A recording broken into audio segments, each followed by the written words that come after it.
Welcome to Business of Design. Business of Design is the world's best business training for interior design professionals like you.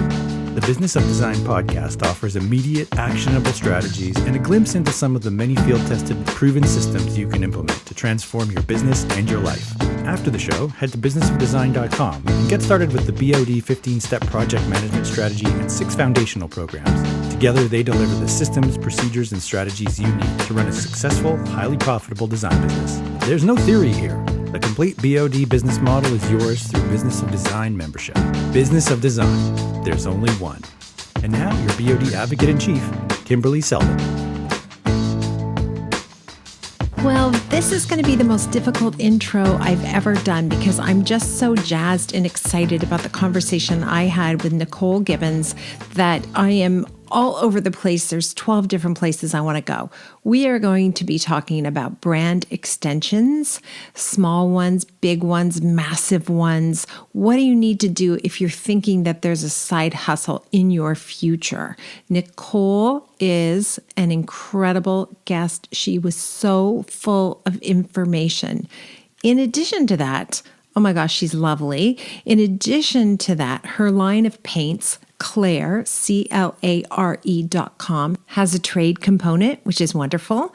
And you can go to clare.com/trade to find out more about it. As an interior design professional, you're going to already get a trade discount. But if you're not an interior design professional and you're listening to the podcast, you might be a florist or a lawyer. We have lots of people who listen to the podcast who aren't interior design professionals. You can also get a discount at clare.com when you use the code Business of Design. You'll get $25 off your first paint order.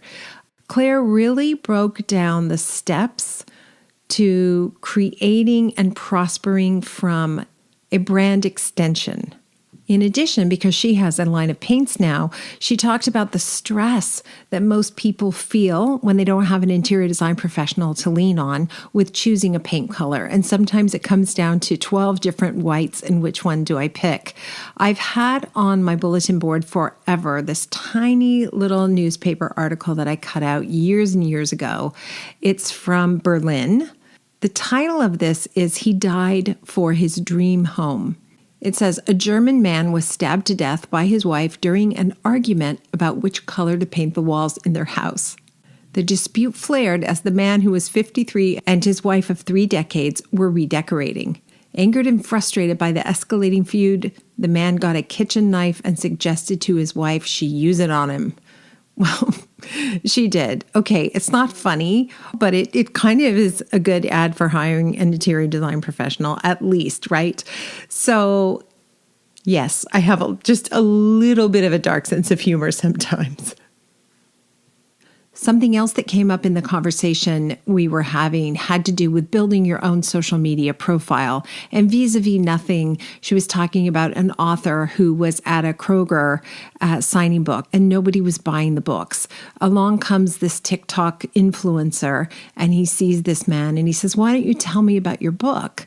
And the author begins to describe his book, which is titled Lee Howard and the Ghosts of Simmons Pierce Manor. Well, don't you know it? This influencer posted Sean Warner, that's the author, talking about his book, and the book has gone viral. Apparently, it is the #1 seller on Amazon.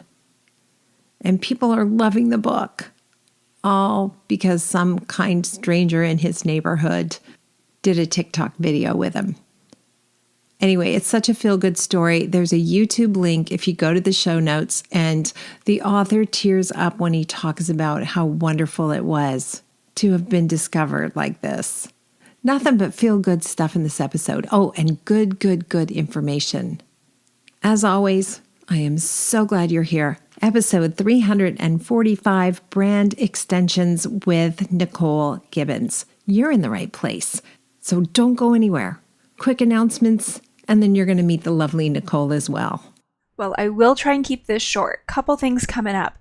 We do still have a couple of spots left for our BOD 15 in Winchester for those in the DC area, and that is happening October 25th and 26th. Complete details are on the website. The wonderful Sierra Collins is going to be hosting that in her event space, and she'll be doing a lunch and learn on the first day. It was so fun. I just got to participate in the Toronto BOD 15, and they're small groups. It really is group coaching style. So as intense as the learning is, day one, I would say, is probably the heaviest. It's very discussion based. Not only are we talking about charging for the consultation, but we're figuring out what everybody should be charging. Same with the retainer. Not only what you're applying it to, but how do you figure out what that actual amount is for you? So it really is specific to your business. Members came, or participants rather, came prepared with questions. If they're already a member and they've sort of started implementing and they got stuck somewhere, they had questions prepared to ask. So again, it's intense learning, but it's very discussional. It's meant to be a group coaching session. That's why we do keep these groups so small. So again, join us in Winchester if you're able to. It's going to be a great group there as well.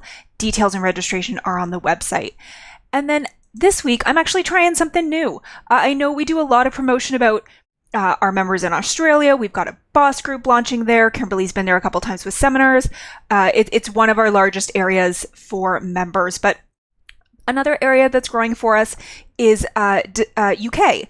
And we haven't done a lot in the UK yet. But I actually had a member reach out to me recently who wants to connect with other designers in that area. So whether you are a longtime podcast listener and you haven't become a member yet, maybe you're thinking that our systems don't work for you where you are, or you're a longtime member, past member, and you want to connect with other BOD members, community members in your area so that you can connect, talk, hold each other accountable, implement together maybe. We'd love to have that conversation, and we'd love to just connect you guys. So if you are a designer working in the UK, join us. It's this Thursday, October 12th at 3 p.m. BST for you. When you head to the calendar, you're going to see it as 10 a.m. because our calendar's in EST. So it will be 10 a.m. for me, 3 p.m. in the afternoon. Again, you don't need to be a member. You can be a past, present, or future member of Business of Design. I will be hosting the call. Happy to answer any questions you have specifically about membership and what that looks like. But the real opportunity here is to connect with other designers in your area who are also using the BOD 15, also podcast listeners using BOD systems, and you can connect and hopefully move your businesses forward together. So I'd love for you to join us. Because you don't have to be a member, you do need to register through Zoom in order to join us. So that's what the link on the website will take you to. And again, that's going to be at 3 p.m. on Thursday, October 12th. It's only a couple days away, so make sure you sign up right away. We'd love to know how many we're expecting.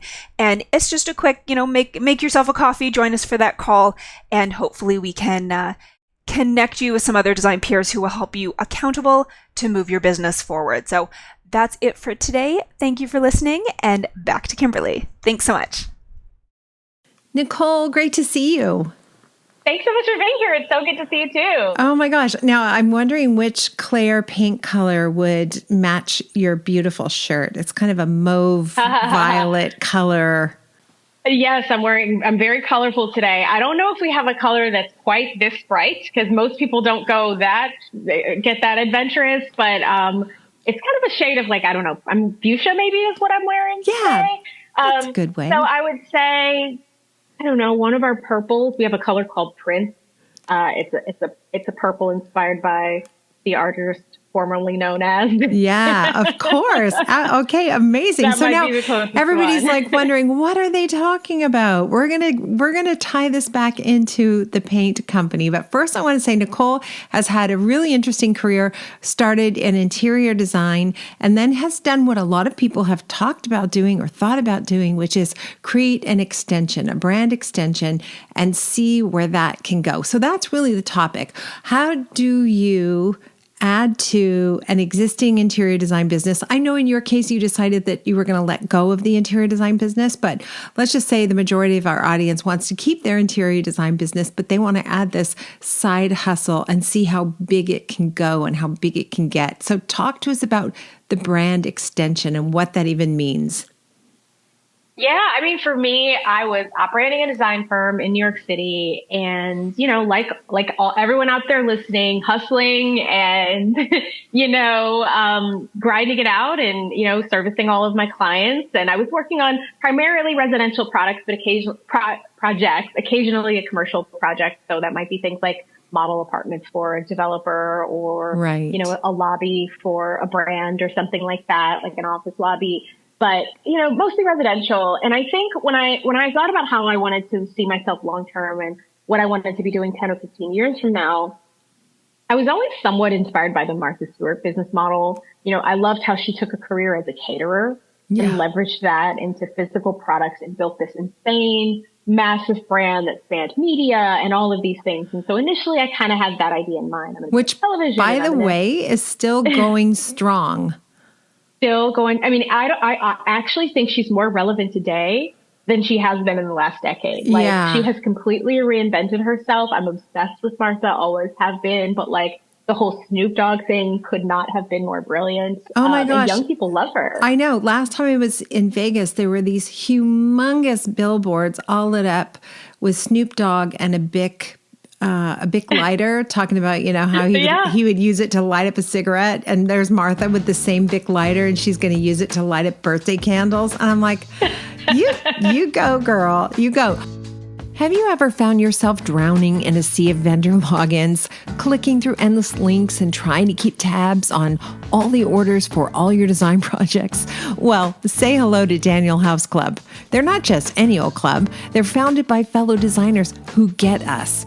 They'll provide you with everything you need to manage your design business all in one place.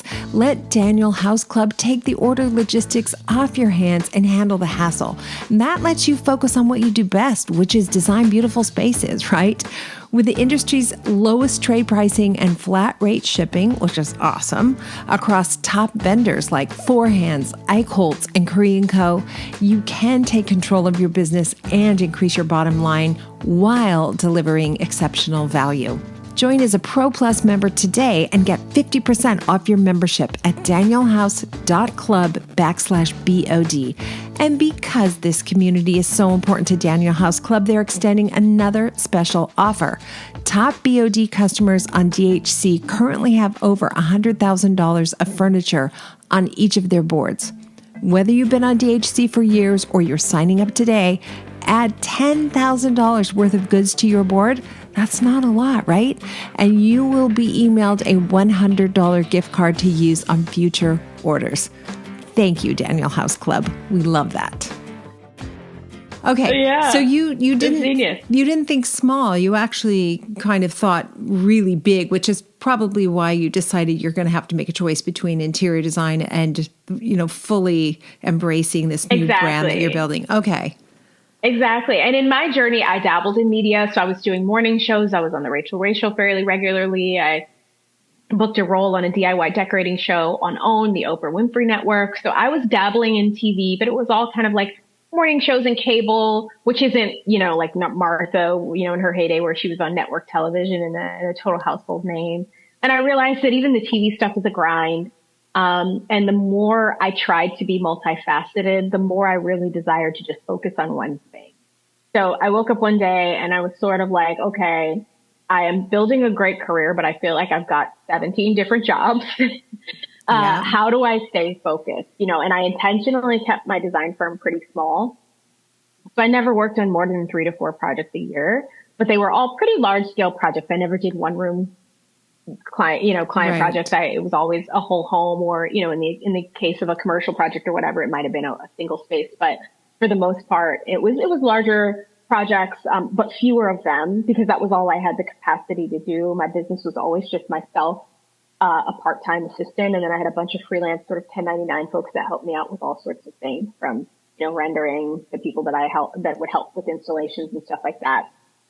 But it was a fairly small operation. And, when I thought about the original idea for building a brand, I explored licensing.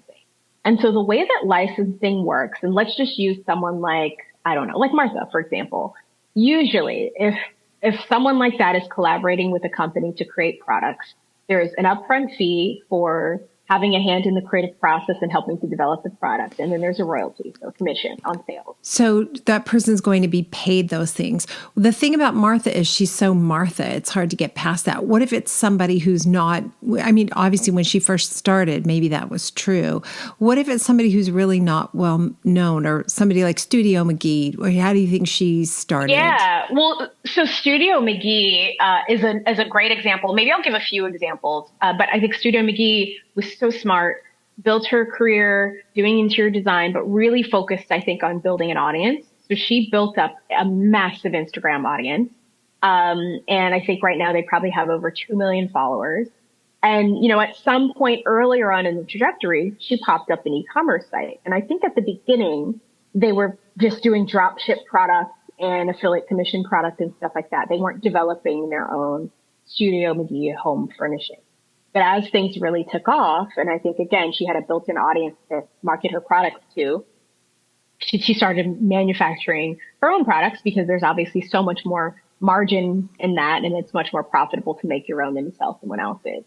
So she started developing her own products, and now it's a massive brand. And a few years ago, I know that it was announced that she raised some private equity capital to really grow the business, because it's one thing to build something and have it grow organically. That can take a long time. But if you're very quickly trying to grow from a $3 million business to a $30 million business, you need a big capital infusion to help make that happen. It's rare for that to be able to just happen organically. So she really, I think, made a conscious choice to say, I really want to scale Studio McGee as a brand and as an e-commerce platform. So I'm going to raise capital to do so. So she did that. Then I think she was very smart, because she said, okay, but what can I do? You know, the stuff on Studio McGee is beautiful, but it is on the higher end. So she also did a licensing deal with Target, which was probably structured similarly to what I described. In that way, the everyday person who maybe can't afford to drop $4 or $5 grand on a credenza, or, you know, whatever, you know, all of the kind of the beautiful stuff that us as members of the trade are used to seeing. The average person isn't doing that. They're going to Target, they're going to, you know, Home Goods or whatever. And so she, alongside her e-commerce platform that was centered on more kind of high design, higher end home furnishings and decor, did this sort of very mass play with this licensing deal at Target, which I also think helps to really position her as into more of a household name. For sure. So she was very smart. On the flip side, I was literally just yesterday on Sheila Bridges' Instagram, and she just launched a limited edition kind of like kettle with Le Creuset with her Harlem Toile pattern. No. And she has done an excellent job at, you know, not building out these mass scale partnerships, but these kind of smaller brand collaborations that I would imagine are licensing based. I don't know how she structures her deals, but she's done a collaboration with Wedgwood. She did a collaboration with Converse. I bought a pair of sneakers that had her Harlem Toile pattern on them, which are like, I still have them in the box. I've never been one of those sneaker people, but I'm like, I can't wear these. They're so beautiful. Oh my gosh. I'm mouth open. Like, that's incredible. Yeah. I'm so excited about that. I want the kettle. Yeah. I'm not a sneakerhead, but now you are. There you are. Yeah. So I think there's so many ways to get physical products out into the world. And I think step one is figuring out how big do you want it to be, right? Mm-hmm. Because that determines one path. If it's something that you want to wholly grow on your own, there are steps to take there. And if you want to do something really massive, you know, that takes a lot of time and energy, which is why, you know, scaled back from focusing on the service aspect of interior design to lean entirely into building my paint brand Claire. But, you know, there's so many paths to building a brand. And a lot of times, especially in this economy, designers are trying to figure out, how do I, you know, create new revenue streams? You know, how do I diversify the revenue stream so I'm not solely reliant on client work? And actually, one of the turning points, so when I first started dabbling in design, I was still working in corporate America as a publicist in PR and fashion. And it was during 2008 when I set up my side hustle design business and really started networking and making friends in the design community. And I had a day job salary, so I was okay. But I watched a lot of my friends in interior design, their businesses really struggled during those times. It was the greatest economic downturn of most of our generations. Yeah, it was a very bad time. And I think that had some of those people had other revenue streams, Right. it may not have been such a big hit. But when your revenue stream is you as a designer, and then the economy takes a turn or whatever else happens in the world, like COVID, when COVID first hit, I think we recovered from that, but no one wanted anyone in their home. Right. So, people were probably reluctant to hire, services like interior design or contractors or painters or whatever, because, it was such a scary time and no one wanted to be around strangers. Right. Thankfully that passed and we came out okay this round. It's like round, ding, ding, that round went pretty well. But yeah, I remember the end of 2008 really well. And it was scary. And people went from owning their own firms to working at Target or working at, TJ Maxx or whatever. It was really a tough time. You mentioned that there's so many paths to launching your brand extension and even the kind of size it's going to be, the kind of income it's going to earn. Does every path begin with you creating your own social media following? Is that a prerequisite nowadays? To be honest, that's a great question. I hadn't necessarily thought of it, but I do think in order to be successful in selling whatever you're trying to sell, people need to know you exist. And having an audience really helps. It's a massive competitive advantage. 2 different designers could launch the same exact business. Let's just pick something out of a hat, bedding. Mm-hmm. Designer A launches a bedding brand. Designer B launches a bedding brand. Designer A's got 500 followers on Instagram. Designer B's got 55,000 followers on Instagram. Yeah.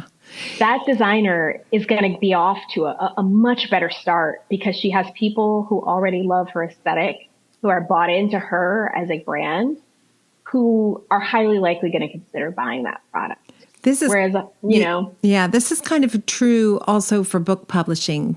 Back in the old days, it was the job of the publisher or it was the job of the retail giant to make you a household name. But now they're like, we don't have time for that. You come to us with customers and we'll think about it. Yeah, absolutely. So unless you have some sort of special relationship that can help you get some sort of advantage, in today's day, even if you're just running a design firm, I think in today's era that is so social media driven, you've got to have an audience.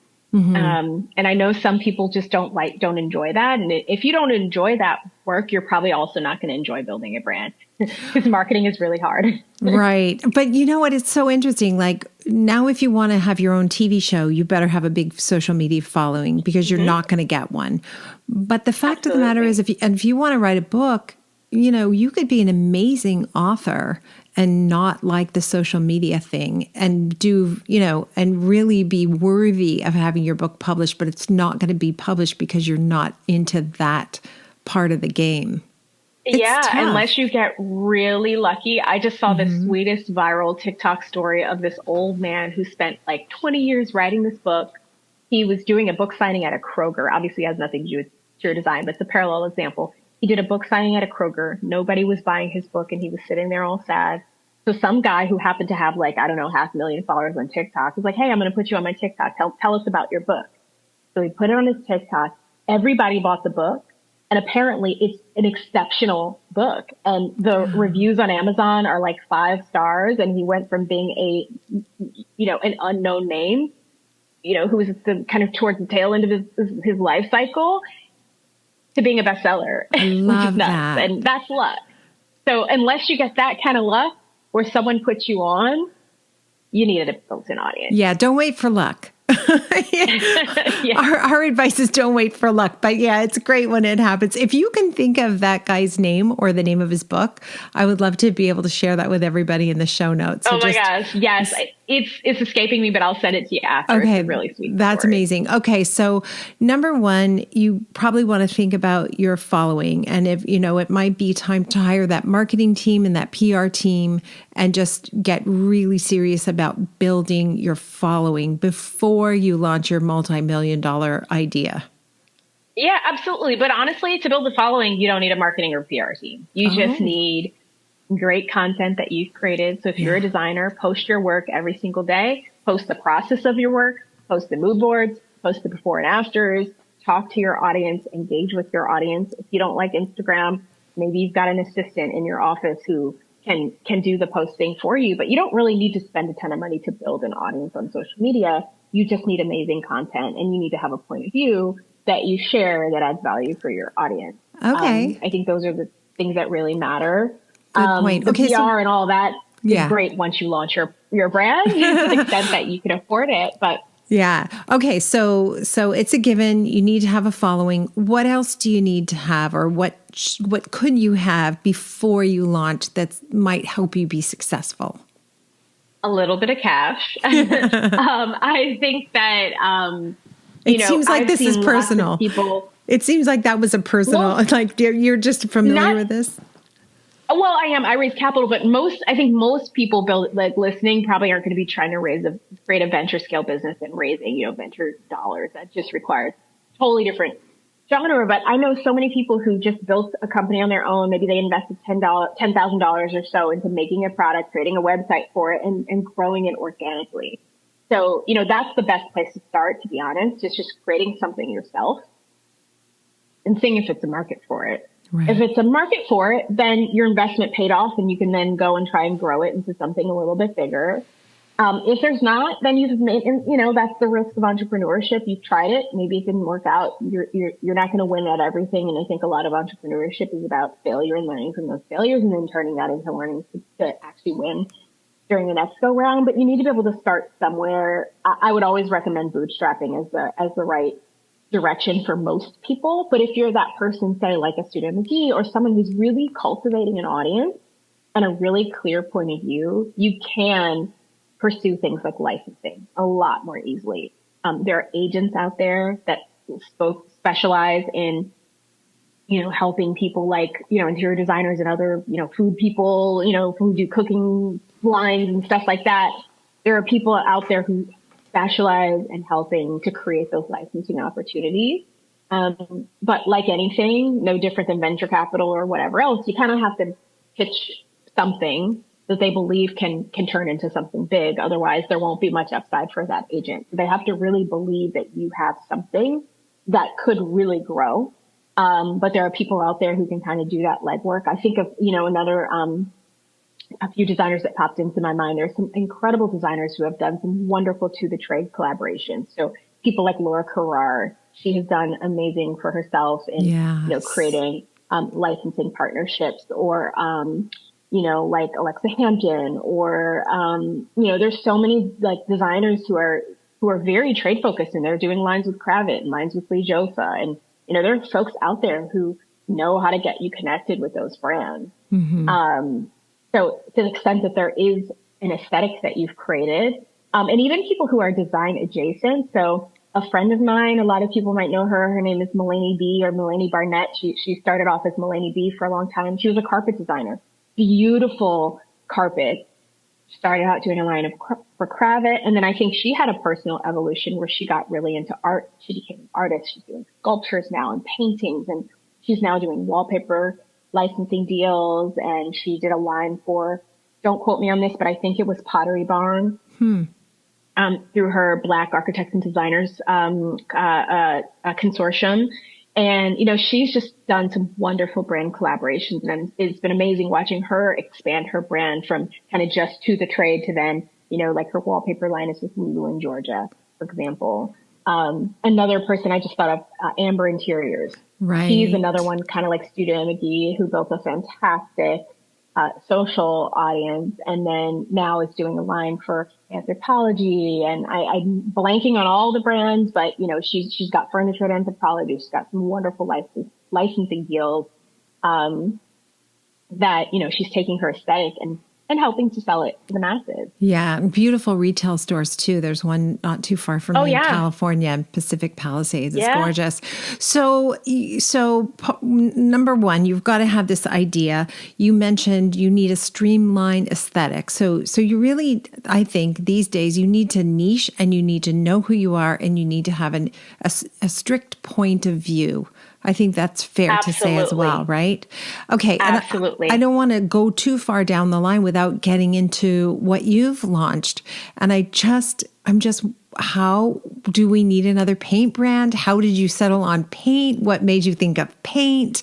I would think that's a market that's so saturated. What made you be bold and say, no, we could do better? I know it sounds nuts because when I told everybody I was going to start a paint company, people were like, what? How? Why? Paint? That doesn't make any sense. Like, how do you compete with Sherwin-Williams? But like, here we are.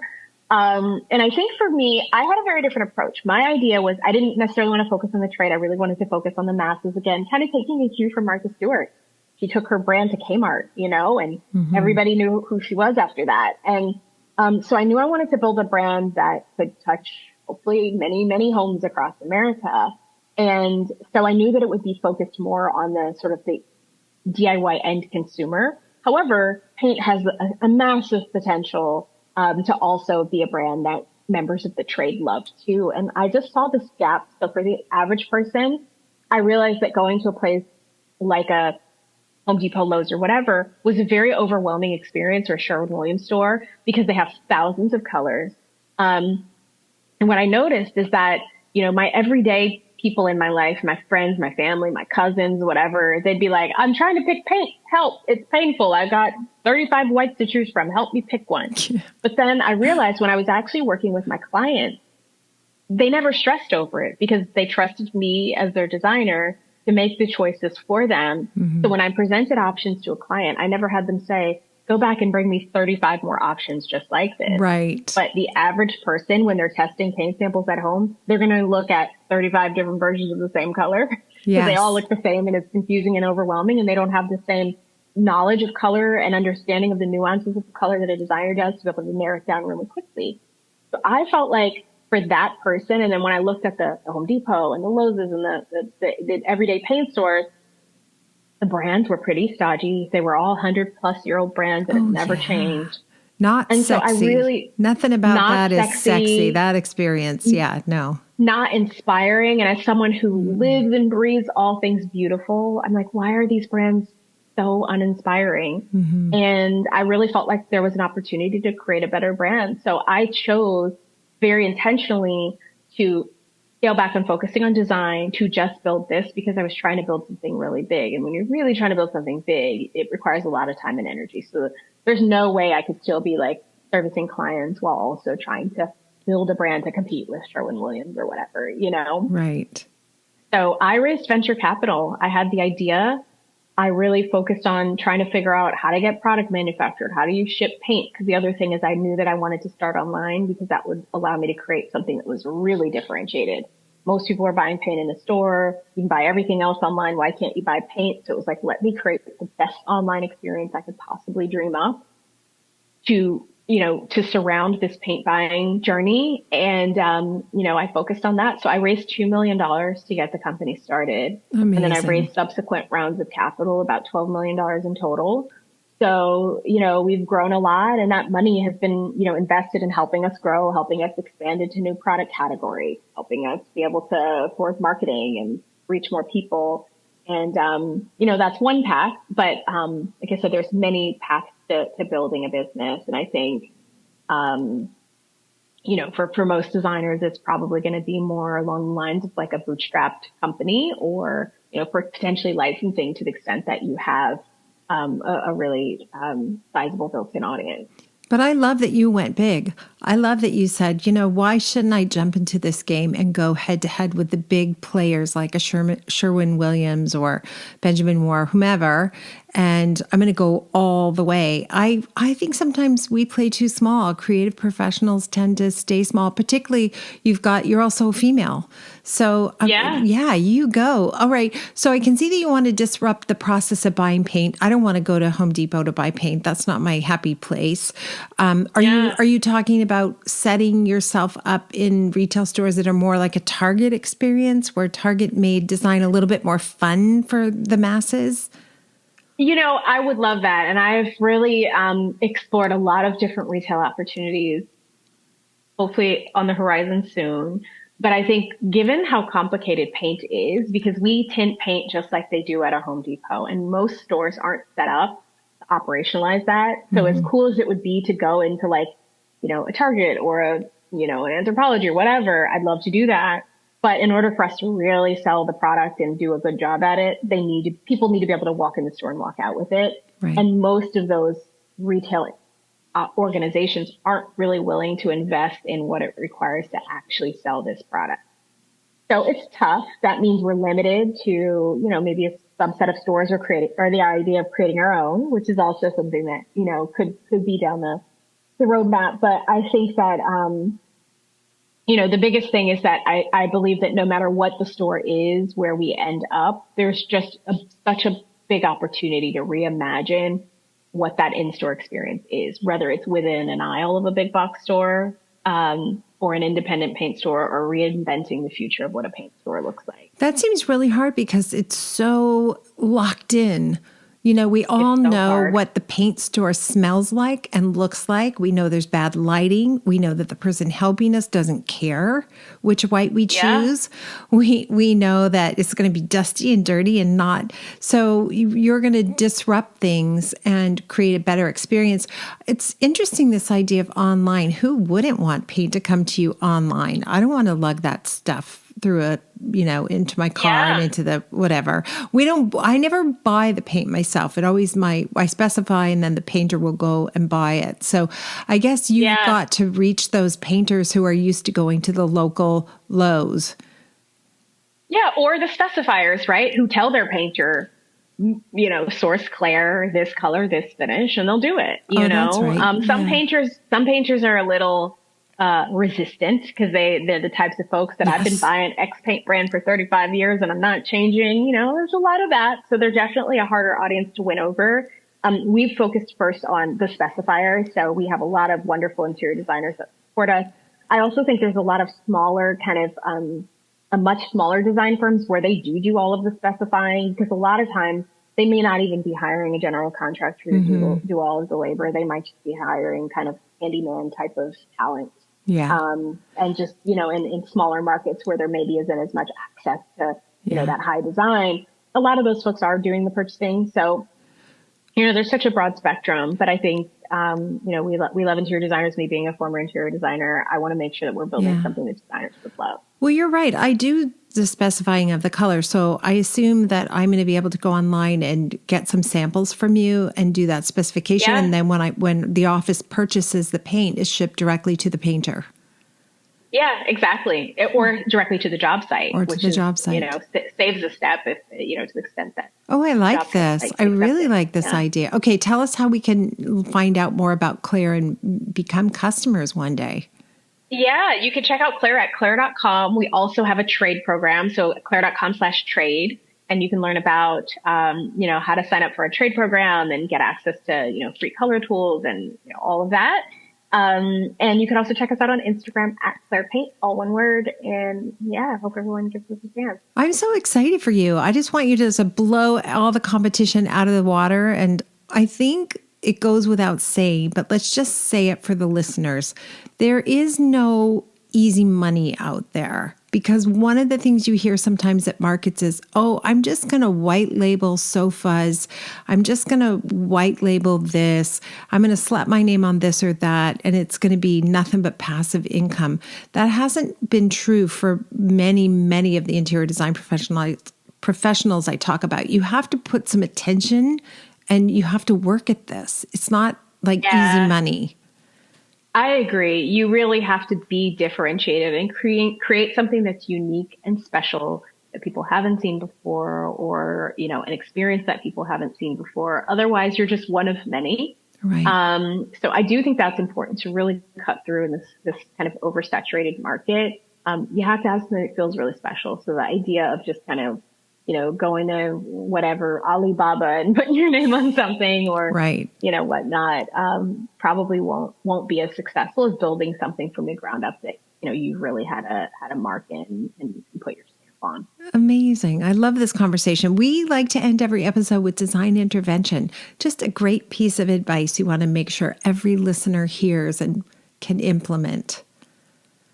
I would say,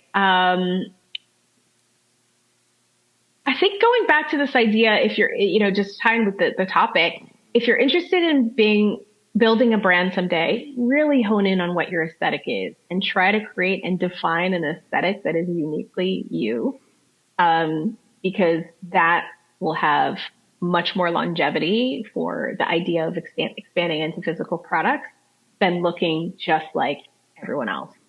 So instead of trying to be all things to all people, lean into a point of view. I think about like someone like a Jonathan Adler, right? You know what that aesthetic looks like, right? Yeah. Or, there's certain designers where you can pinpoint their style from a Pinterest board full of images because they've really defined their aesthetic very, very well. So I'd say just kind of try to hone in on that, who you are as a designer and what is your point of view, and really lean into that. Because I think if your goal is to build a brand, that'll be a huge competitor.